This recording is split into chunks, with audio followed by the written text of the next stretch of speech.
Assalamualaikum warahmatullahi wabarakatuh. Perkenalkan, nama saya Mutiara Alia dengan NPM C0C0230066 dari kelas 1C Prodi D3 Akuntansi.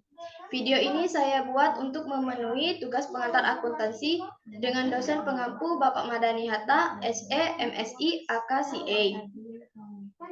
Di sini saya akan membahas pengaruh suatu transaksi keuangan di dalam suatu posisi keuangan dalam persamaan dasar akuntansi atau yang bisa kita sebut dengan PDA.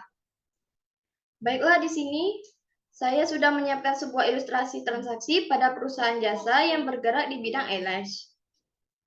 Lanjut saja, di sini saya tulis, Nyonya Mutiara adalah seorang wanita yang memutuskan membuka suatu ruko eyelash extension dengan nama Mutiara Eyelash pada tanggal 1 Agustus 2023 yang memberikan jasa memasang bulu mata dan memperindah bulu mata.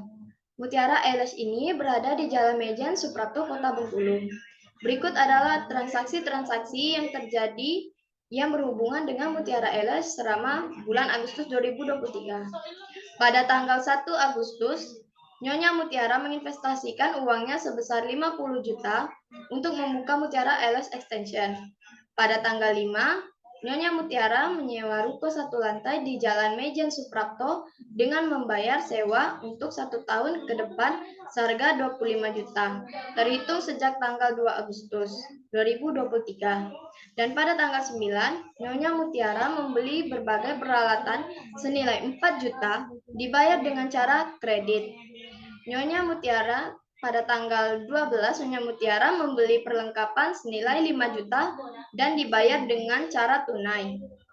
Pada tanggal 13, Nyonya Mutiara mewawancarai 5 orang lulusan sebagai calon karyawan di Mutiara Eyelash dan memutuskan 3 orang yang terbaik untuk mulai bekerja besok di Mutiara Eyelash. Dengan kesepakatannya, gaji mereka per bulan yaitu 2 juta per orang. Selanjutnya, pada tanggal 14, Nyonya Mutiara membayar biaya iklan di banner di jalan senilai 2.500.000. Pendapatan jasa sebesar 500.000. Dan pada tanggal 20 telah menyelesaikan jasa memasang bulu mata grup tari senilai 4.500.000 dan di mana 1.500.000 telah diterima uangnya dan sisanya dilunasi awal bulan. Pada tanggal 2 itu keperluan pribadi traveling ke Jakarta. Dan pada tanggal 24 dibayar sebagian utang usaha yang terbentuk pada tanggal 9 Agustus 2023 sebesar 1 juta. Dan pada tanggal 26 menerima pendapatan jasa memasang untuk bridesmaid senilai 2 juta. Dan pada tanggal 27 membayar biaya pemasangan IndiHome sebesar 300.000. Pada tanggal 27-nya juga dia membayar gaji karyawan sebesar 6 juta. Pada tanggal 29 diterima pendapatan jasa sebesar 500.000. Dan pada tanggal 30 dibayar beban listrik, air, dan AC sebesar 500.000. Di sini saya Mutiara menginvestasikan uangnya sebesar 50 juta untuk membuka Mutiara Eyelash Extension. Nah, di sini akun yang berpengaruh pada persamaan ini ada pada aset yaitu kas bertambah senilai 50 juta.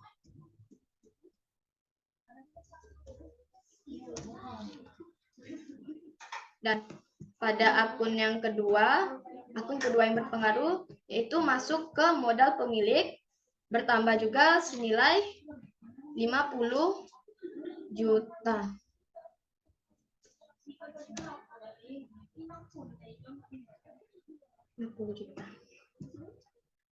Selanjutnya, pada tanggal 5, Nyonya Mutiara menyewa ruko 1 lantai di Jalan Mejen Suprapto dengan membayar sewa untuk terhitung sejak tanggal 2 Agustus. Di sini, akun yang termasuk adalah berupa kas. Kas kita berkurang senilai 25 juta. Karena dia membayar ruko di depan, maka dia termasuk juga ke akun aset sewa dibayar di muka bertambah 25 juta.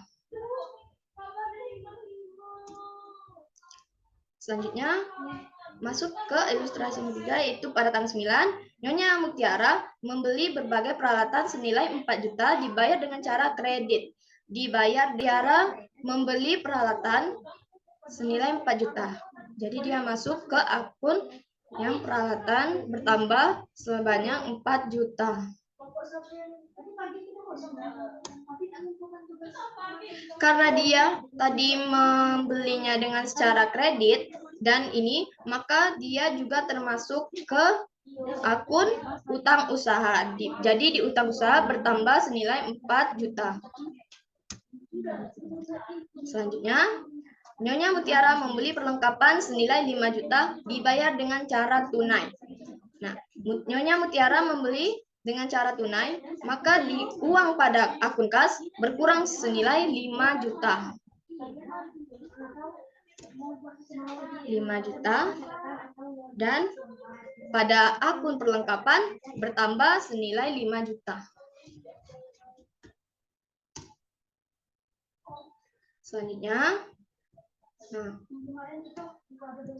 Selanjutnya pada tanggal mewawancarai 5 Eylash dan memutuskan 3 orang yang terbaik untuk mulai bekerja besok di Mutiara Eylash. Kesepakatan karena ini tidak termasuk ke dalam pendapatan jasa, jadi tidak perlu untuk kita catat ke dalam akun tersebut. Selanjutnya pada tanggal 14, Nyonya Mutiara membayar biaya iklan banner di jalan senilai 2.500.000. Nyonya Mutiara membayar 2.500.000 pada tanggal 14. Karena itu dia membayar, dia memakai uang kasnya, jadi uang kas berkurang sebanyak 2.500.000. Dan akun yang kedua yang bertambah yaitu pada beban bertambah senilai 2.500.000.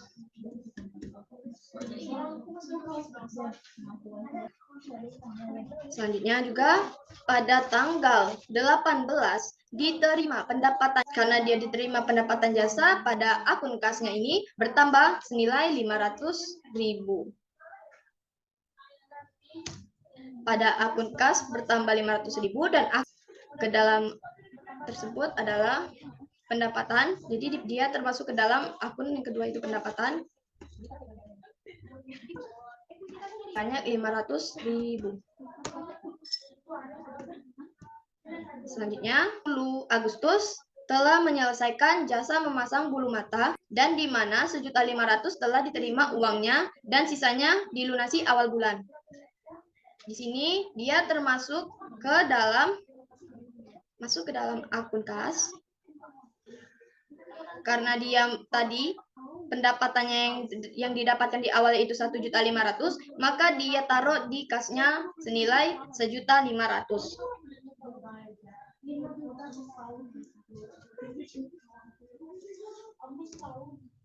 Pada akun keduanya itu karena dia tadi sebenarnya 4.500.000 dan dia hanya menerima 1.500.000, maka sisanya dianggap masuk ke piutang yaitu sebesar 3 juta.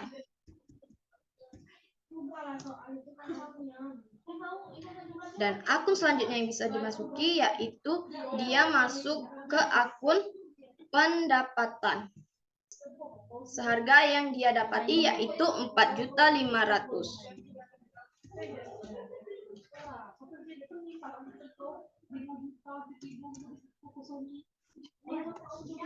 Selanjutnya, pada tanggal 22 Agustus 2023, Nyonya Mutiara mengambil uang sebesar 5 juta untuk keperluan pribadinya traveling. Termaksud ke dalam uang kasnya, jadi pada tanggal 22 tersebut uang kasnya berkurang senilai 5 juta. Uangnya berkurang senilai 5 juta dan akun kedua yang termasuk tersebut adalah karena dia mengambil pendapatan untuk pribadi, jadi dia masuk ke pengambilan pribadi bertambah 5 juta. Selanjutnya, pada tanggal 24 Agustus 2023, dibayar sebagian utang usaha yang terbentuk pada tanggal Di sini kita tadi mempunyai utang pada tanggal 9 yaitu 4 juta dan dibayar pada tanggal 24 Agustus tersebut. Dia membayar utangnya sebesar 1 juta. Maka di kas tersebut berkurang uang senilai 1 juta. Dan akun yang berada di utang usaha itu berkurang senilai 1 juta.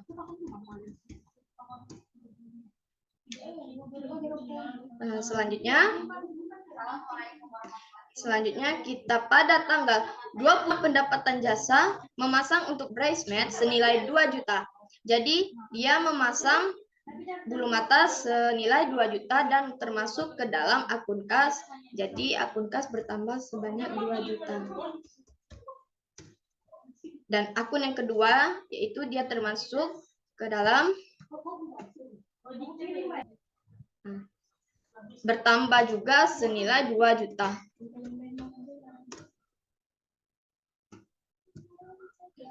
Selanjutnya, pada tanggal 27 membayar biaya pemasangan IndiHome sebesar 300.000. Di sini pada akun tersebut yaitu termasuk kas, dia berkurang senilai 300.000 untuk membayar IndiHome. Berkurang yang termaksud ke dalam uang kas tersebut yang 300.000 itu, yaitu dia termaksud ke dalam beban yaitu senilai 300.000. Selanjutnya, pada tanggal 27 Agustus itu juga dibayar gaji karyawan sebesar 6 juta.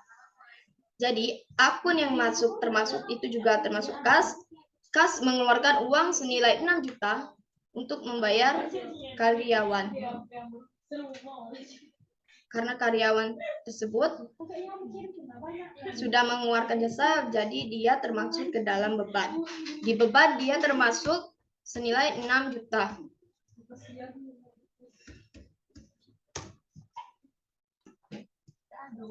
Selanjutnya, pada tanggal 29, pada tanggal tersebut termasuk 500.000 dan masuk ke dalam akun kas yaitu bertambah 500.000.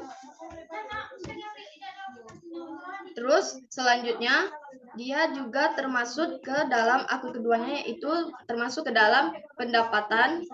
Jadi pendapatan dia ditulis sebesar 500.000.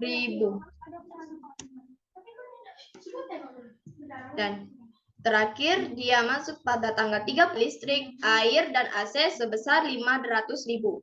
Jadi, termasuk ke dalam akun kas, dia keluar uangnya sebesar 500.000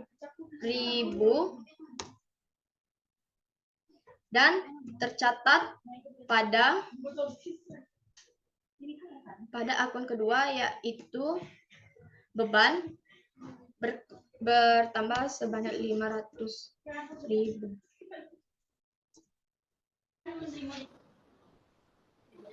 Dan di sini sudah terjumlah pada aset yaitu jumlahnya sudah tertera semua dan pada liabilitas dan ekuitas juga sudah terjumlah semuanya. Pada jumlah tersebut mereka sama-sama senilai 46.200.000. Itu saja yang dapat saya sampaikan. Mohon maaf apabila ada kesalahan kata. Kepada Allah saya mohon ampun. Wabillahi taufiq wal hidayah. Wassalamualaikum warahmatullahi wabarakatuh.